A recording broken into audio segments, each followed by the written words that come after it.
guys, it's the GangstaFTW, and today I have my first ever mouse review. So this is the first thing that is at my house for my PC gaming setup that I didn't already have. So basically, we pre-ordered the Ducky Mecha Mini V2 RGB Frozen Llama. However, that has not arrived yet, and it won't arrive for a while. But this we simply got at Best Buy. This is the Corsair Nightsword RGB. It is a performance tunable FPS / MOBA mouse. It has a braided cable, 18,000 DPI, and we'll see how it goes. I'm going to unbox it right now, show you guys what it comes with in the box. It has an adjustable weight system on the bottom of the mouse, ranging from 119 to 141 grams, although 119 grams for a mouse, it's already pretty heavy. So I don't see why you would want to really make that heavier. But I suppose if you're not playing FPS games, if you're playing stuff, you know, like League of Legends and stuff like that, it might make sense. And I can't get this open, so that is cool. I'll get it, though. What else about the mouse? It's usually an $80 mouse, which is definitely a hefty price tag for a mouse like this. But my mom generously offered to pay for it. She's helping me with some stuff on the setup, and she's also helping film this video, which is great. So, it is an $80 mouse, as I was saying, which is hefty for a mouse. That's nothing to scoff at. That's $80. And I don't know if it's worth it. If you're the one buying this for your setup, I don't know if it's worth it. But you can commonly find it for just $70, almost all the time, in fact. So, in the box, it's an empty box. So let me show you guys the packaging. It's Corsair's common yellow and black theme with the box. Has the mouse on the front, Nightsword RGB, IQ Corsair logo. The top, it says Nightsword RGB. This side, it shows you a side profile of the mouse on the side of the wrist rest. And I'm sorry if you can hear my dog barking in the background. She is not exactly the best dog as far as behavior goes. So, it says Control Freak on the side, not to be misunderstood with the company Control Freak, of course. And then on the back, it tells you a few specs of the mouse in several different languages, some system requirements, it shows you the weight system and all that. So I'm going to put the packaging aside. It also comes with a warranty guide. This mouse does have a warranty. I forget exactly how long. It may be 2 years, but it's definitely a hefty warranty, and it's a Corsair mouse. Right, it's a gaming mouse. You're not going to expect it to break. Mice generally don't. I know some Logitech mice have issues and stuff like that, but specific issues. Some Corsair mice have issues with the scroll wheel. However, this one is not one of those. That would be the Iron Claw and the Dark Core. Here is a manual for the mouse. I would assume it tells you how to do the weight system, maybe some stuff about IQ. No, not about IQ. The weight system is in here, as well as the buttons, so... continuing on with the specs, this mouse, the DPI can be adjusted in increments of 1. Seriously, 1. Who would have thought? I'm going to go over a few more of the specs, and I'm going to get this mouse out of the packaging off camera just because it's very difficult to do so. Or actually, I don't know if I'll do it on camera or if I'll do it off camera, but without sound. I'm not sure. But let me go through a few more specs. This mouse, the weights can be monitored in the IQ software, and I'll show you guys the IQ software later in this video, including the center of mass of the mouse, which is very interesting because if the mouse feels imbalanced to you, you can put the weights on certain sides, and you can balance it out for you. The dimensions of this mouse, it's a very big mouse. It fits my whole hand, as you can see. It is 5.08 by 3.38 by 1.71 inches. Of course, that smallest dimension, the 1.71 being the height and the middle one being the width. This is a very wide mouse in the back, so it's very good for people with large hands. I like it for palm grip. I went to Best Buy several times, and I got to try this mouse several times. That's how I settled on it. I know it's a heavy mouse, but I will be getting a mouse bungee soon to hopefully solve some of the issue, the weight of the cable and all that. I'm doing this review on my MacBook Pro, of course, because I don't have my, I haven't built my PC yet. Right, so there are 3 LEDs on the side that show the DPI level that you have the mouse set at.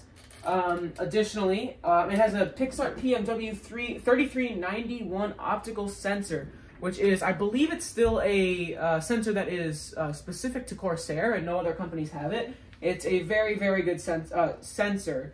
Very good sensor. It also has a sniper button, just like the Logitech G502, which it seems to copy a lot of the design from. It has a sniper button on the side. What that does is when you hold it down, it lowers the DPI while you have it pushed down. So if you are trying to snipe someone, you hold that down, DPI goes down, makes it easier to snipe and get that kill shot. Very good. What else? Yeah, so I think it's very ideal for palming, right? If you try to claw it, it doesn't have enough of a hump in the back. It's kind of gradual. It's definitely kind of tall, but it's more of a gradual tallness slope. Well, I don't know what you call it, but I wouldn't say it's the best for claw. I mean, you could claw it, but eh. And then fingertip, it's pretty good for fingertip, although you'd have to have even bigger hands than I do. My hands aren't that big. I just really, really like large mice. I like palming it, and I actually generally like my whole hand to be on the mouse and not touching the mouse pad, which is like very important to me. But a lot of people, that's not how it is, and they prefer a lighter mouse. It's just my preference, though. It has 50G acceleration, 400 IPS, a polling rate up to 1000 Hertz, 4 RGB zones. It has RGB up here, RGB on the scroll wheel, RGB on the logo, and more RGB back here and possibly back here as well. It said it has 4 RGB zones, but I feel like it has almost more. I don't know what they consider it to be a zone, but it seems like more. See, they have it up here and up here as well. I'll show you guys more in depth once I have it completely out of the box. It has Omron switches, which are kind of the standard for a mouse, like Cherry MX switches are the standard for keyboards. And that's for a reason. They're certainly good, although they are being not really phased out, but they're just gradually decreasing as more companies make their own switches or source other brand switches, but they're still the standard for now. This mouse has 3 onboard memory profiles for switching devices, so you can set macros and all your settings and all that, and then you can switch this from one computer to another, and you have all of those settings saved. So I know a lot of people like that. It is obviously a right-handed mouse. It has a thumb rest. The thumb rest is on the left side of the mouse. You can't even use it with your left hand. There's no buttons over here. It's a strictly right-handed mouse, which makes sense because last time I checked, 96% of people in the world are right-handed. It has 10 programmable buttons. It has the scroll wheel. That's 1, 2, 3 right here, 4, 5, 6, 7, 8 in the sniper button, and then 9, 10, the 2 clicks. So that is all I have for this, and now I will be back to you once I have this out of the packaging. Okay guys, so I know, of course, I don't have hair gel on or anything. It's, you know, it's nighttime, so. I'm going to plug this in to my multi-port hub. Well, it's basically just a USB hub.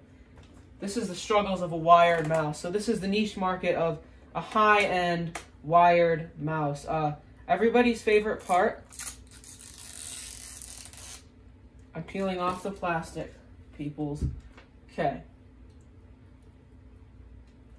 There's definitely a very substantial amount of plastic on this mouse to be removed. And it's adhesive, of course. And it's kind of difficult to get off. One very interesting thing about this mouse, of course, is it has a grippy texture here and here. So it feels very grippy in the hand. PC Mag said that it felt slippery to them, which I think it's the exact opposite. In my opinion, it's a very grippy mouse. Gotta get all this plastic off, boys. Okay. Wow. Difficult to get the plastic off, but doable. Okay. One more plastic part, I think. Just one more, hopefully. Oh, that is one more, but it's not wanting to cooperate with me here. There we go. Oh, nope, there's another bit of plastic. That was something that I saw in at least one review, too. I saw a reviewer comment on Wow, there's so much plastic. And there it is, ladies and gentlemen. I believe that is all the plastic. This is the mouse. As you can see, it is a large mouse. Here's a button sound test for you. Scroll wheel first. Scroll wheel first for the button test. Now these two. Those are definitely really good feeling clicks. This one almost feels like it's coming off the mouse a little bit, but still satisfying sound and, you know, all that. These two clicks, very standard, very normal. And this mouse is replacing my Corsair Harpoon RGB Pro, which was too small for me, and it's a cheap mouse. It's not very good. So anyways, on the side buttons now. Oh, let me put it down. These button presses don't feel quite as good, and now the sniper button. That feels fine. So, as you can see, it has the skates on the bottom. I believe this was the mouse where people were commenting on how the skates were kind of a sharp edge. They might have got caught in the mouse pad. That could have been a different one, I'm not sure. Don't take my word on that, guys. But yeah, so now I'm going to power it on, show you guys the RGB, and show you guys the iCUE software before I bring the review to an end. So I'll get right back to you guys. Alright guys, so I am vlogging this part because my mom is doing something, but basically, I know I'm still using the gaming chair. I will be replacing that soon, of course, but I literally plugged the mouse in and it's already good. It's a completely plug and play. And it's currently doing a rainbow wave kind of thing, but not really a wave, you know what I mean? RGB zone, RGB zone, RGB all around. If you are a fan of RGB, this is probably your mouse, let's be honest. DPI, I haven't really fumbled with that yet. I'll do that in iCUE. And iCUE recognized it right away. I don't know if you can see there. Nightsword RGB in iCUE. Literally, I plug it in. Boom, right there. It's funny because my Mac thought it was a keyboard. It said like keyboard setup something. But it is not a keyboard. It is a mouse, of course. But iCUE recognized it right away. It's right there already. And there are mixed reviews of iCUE. So I'll see how that goes.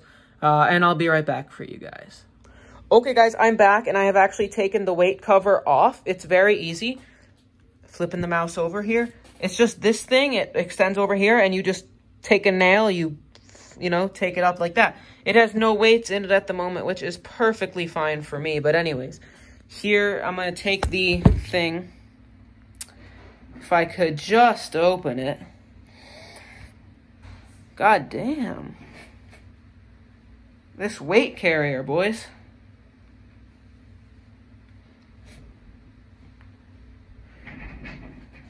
Yo, this thing won't open. I'll be back to you guys when it opens. Okay, guys, so I am back. I have it open now. I actually got it open right after I ended that last recording, which is funny, but it comes with 3 5-gram weights, I believe these are, and 3 2.5-gram weights in this nice, convenient little carrying case. Not many people will want to use these because, as I said, the mouse is heavy as it is. And if you leave off this weight cover, which is exactly what I'm going to do, I'm actually not going to leave it on. It does shave a few grams off of the weight of the mouse. Just a little trick for you guys that you should probably know. It's definitely a useful one if you want to shave just a few grams off the mouse. And of course, it's my opinion that you should use a mouse bungee, although I personally have never used one, so I cannot personally attest to that, but apparently it makes a wired mouse feel wireless. It definitely helps with cable management, and I'm definitely going to use one. It also shaves the weight off of the cable, which is great. It takes a lot of the cable weight off of the mouse because it puts it, you know, in the bungee and behind the bungee, so, but definitely a sick mouse, and I'm going to show you guys iCUE now. Okay, guys, I am in iCUE. As you can see, all I had to do is click on the mouse, and then all these options come out. Actions, lighting effects, hardware actions, hardware lighting, DPI. I can't read the other ones because the voiceover screen is in the way, but luckily you guys can. So, it's some pretty nifty software, as I'm going to say later in the video. I'm not sure if I like it or not or what, but it is... at first glance, it seems easy to use. However, I haven't tried stuff like setting macros and all that. But if all you want to do is like change colors or change DPI and that's it, then you're fine. But if you want to do more advanced stuff, then maybe not. But yeah. I was trying to drag the DPI slider in the video, but you can just set it yourself. You can just type in a number. It's pretty nifty. Yeah, it's a cool software. And so I'm actually testing it now as I'm doing this voiceover, and I don't know what this button. Oh, I see.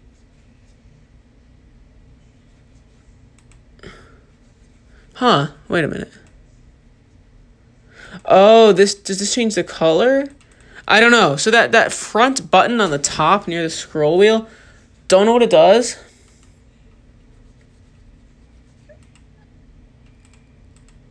This doesn't seem to change the DPI. Yo, I'm confused, but anyways, it just goes back to normal.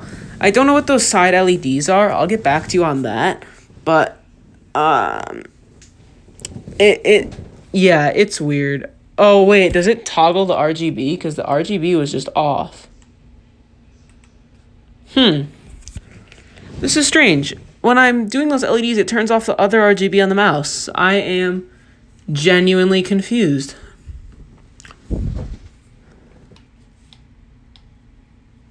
Huh. Now it's back on, and it's, interesting. Okay, guys, so I was just showing you IQ, and just for the lulz, I'm going to put in one of the weights and show you guys how it can do that whole center of mass kind of thing.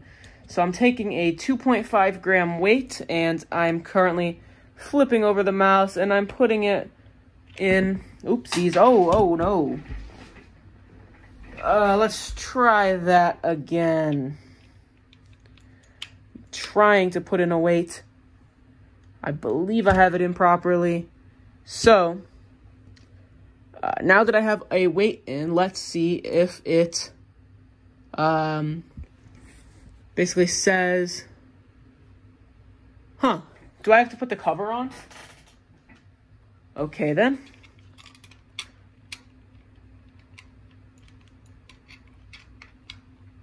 Stupid cover.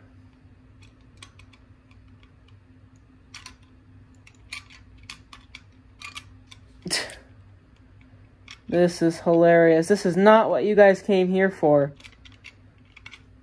Me fiddling with a stupid weight cover is not why you guys are here. You want to see. There we go. Okay. Now is the weight tuning.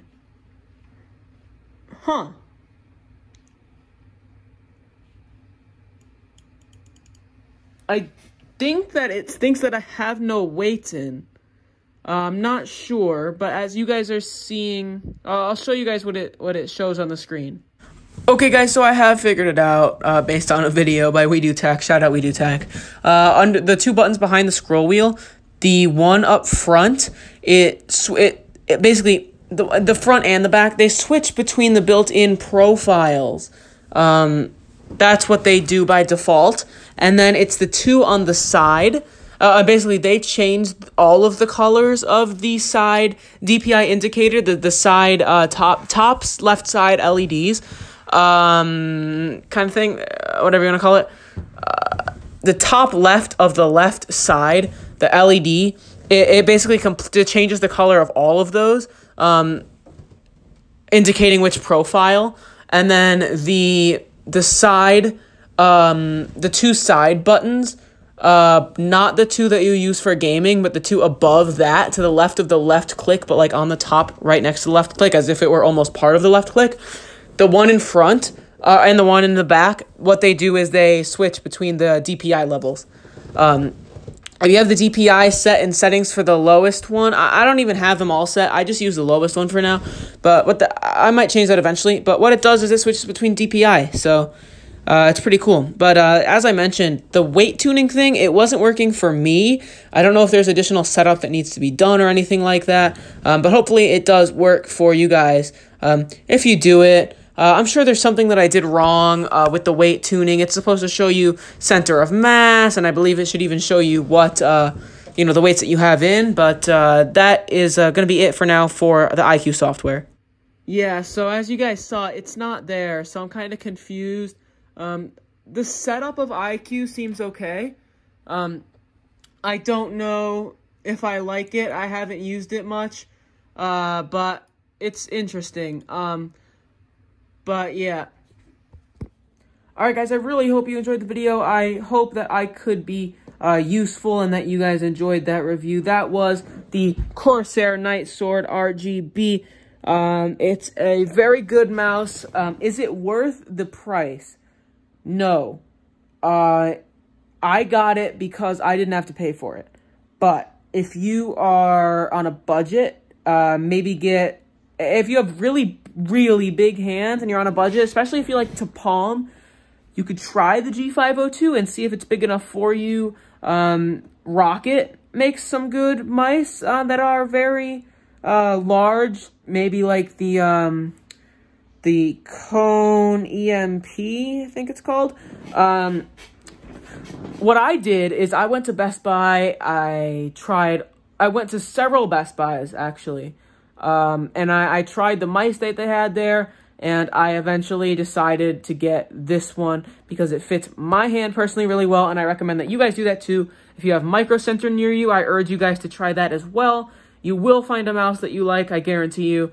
Well, I can't make any guarantees, okay? I'm joking. It's not really a joke, though, you know? I don't know what I'm saying anymore. Anyways, guys, I hope you enjoyed the video. That was the Gangsta FTW with the Corsair Nightsword RGB review. If price is not an issue and you have gargantuan hands or you really like to palm, you don't want your hand on the mouse pad, you like a thumb rest, you need a sniper button, and you don't care enough about the infinite scroll wheel, see, that's something that might make some people choose the Logitech mice over this, but if you don't care about that, this is a very good option. It's definitely heavy, it's on the heavy side, but if you can handle that, then this is the mouse for you. Again, the price is pretty high, but not as high as the wireless ones. Of course, if you do get this mouse, you should probably get a bungee. I'm rambling on, but if you do have any questions at all, comment them down below, and I will try to give you guys an answer. Of course, I have not been able to play a game on this mouse because I am on my Mac right now, and I just wanted to kind of give you guys a basic overview of the mouse. Is it the right mouse for me? Yes. Is it the right mouse for you? That is up for debate. So, anyways, guys, I hope you enjoyed the video. That was the Gangsta FTW with the review of the Corsair Nightsword RGB, and yes, see ya, guys.